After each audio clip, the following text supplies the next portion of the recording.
Non, mais excusez-moi, quand il y a eu les gilets jaunes, on a été capable de les interdire, les manifs. Mais non, mais oui, celle qui est interdite est interdite. Quand on ne voulait pas qu'ils viennent sur les Champs-Élysées. Juste, excusez-moi. Rien demander l'organisation pour du le coup, on a eu presque un an des fois de manifestations interdites qui Non, avaient lieu. quand on ne voulait pas qu'ils aillent sur les Champs-Élysées, on l'a fait. Oui. Mais quasiment pas. Mais tout le temps.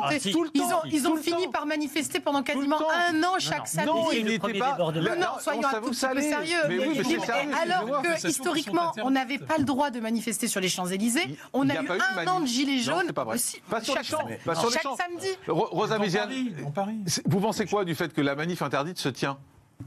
Vous savez, moi, je suis pro-ordre, donc quand quelque chose est interdit, j'estime qu'il doit être interdit. Mais sur le droit constitutionnel de manifester, il y a quand même une grosse hypocrisie. Enfin, le collectif néofasciste qui a manifesté le 9 mai avec des saluts nazis en criant mort aux Juifs, on parle de mai 2023, la manifestation n'était pas interdite et elle était même encadrée. Moi, je suis désolée, mais l'antisémitisme pullule en France et on fait comme si on ne voyait rien.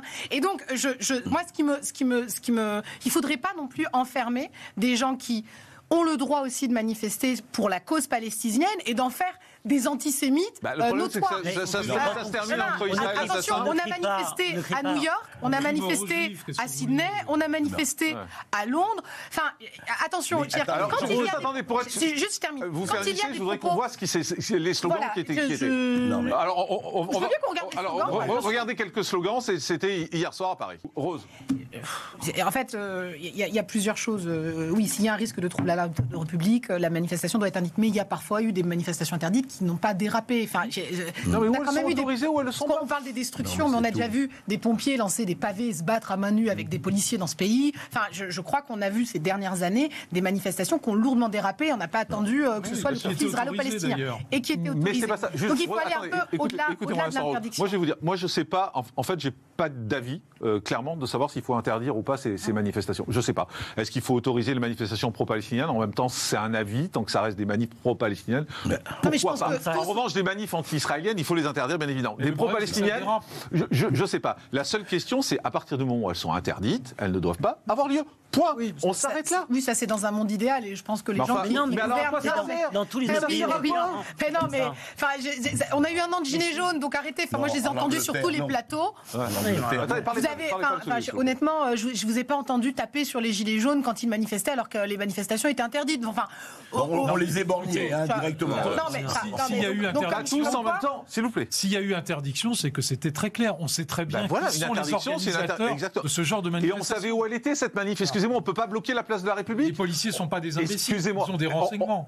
Jérôme Dubuisson, on peut pas bloquer la place de la République. On sait que c'est place de la République. Je crois qu'il aurait été plus intelligent d'encadrer la manifestation plutôt que de l'interdire, honnêtement. Et par contre, dès qu'il y a, parce que je crois que nos forces de l'ordre sont suffisamment habiles pour pouvoir identifier les troubles faits et aller condamner tous ceux qui, à un moment donné, tiennent des propos antisémites. De mémoire, il y a eu 10 interpellations. 10 sur 3000 personnes. Non, mais les 3000 personnes n'ont pas scandé des propos antisémites. Non, mais ils sont venus dans une manif interdite. Donc il y avait un interdit. D'accord. Bah oui. D'accord, mais on n'a pas enfermé tous les gilets jaunes qui ont manifesté. Arrêtez de revenir aux gilets jaunes.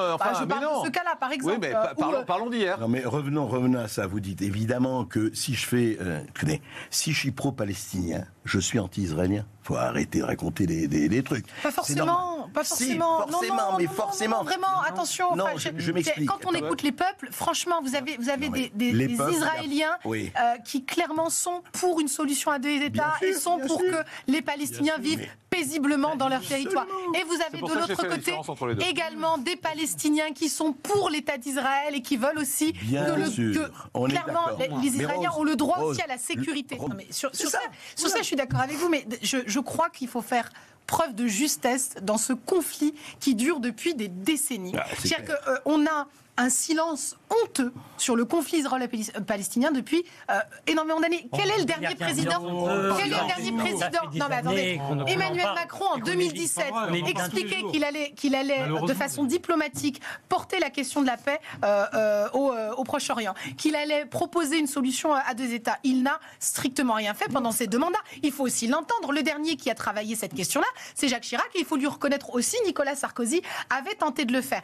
Je crois que on a été pendant des années aussi une voix apaisée, une voix de la paix. On ne l'est plus. Enfin, on a ces dernières années en Cisjordanie. Non mais attendez, on a laissé les accords installer. d'Abraham. Vous en faites quoi des accords d'Abraham? Non mais c'est deux sujets complètement différents. Je voudrais qu'on revienne à la situation en France parce que c'est aussi inquiétant. Oui, mais c'est important aussi la situation en France et ce qui est en train de se passer. Mais si on ne comprend pas le conflit israélo-palestinien, honnêtement, on ne comprend pas les déflagrations en France.